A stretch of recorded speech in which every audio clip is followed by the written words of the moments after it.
How to transfer Bitcoin from PayPal to external wallet. So first of all, start by logging to your account.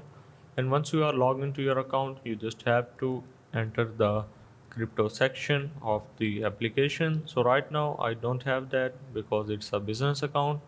And after that, you just have to choose Bitcoin as the coin you want to send and simply click the transfer button. And after that, you just have to click on send and you will need to enter an external crypto address.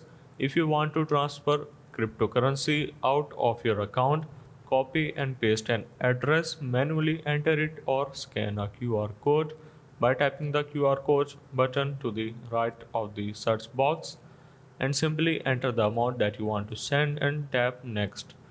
After that, you just have to review that and again tap send now. Please note that cryptocurrency sent to the wrong address type, for example Bitcoin Cash, sent to a Bitcoin address will be lost. Also, PayPal does not charge fee to transfer Bitcoin or crypto into PayPal, but network and sender fee may apply. So hope this helped. This is how you can transfer Bitcoin from PayPal to external wallet.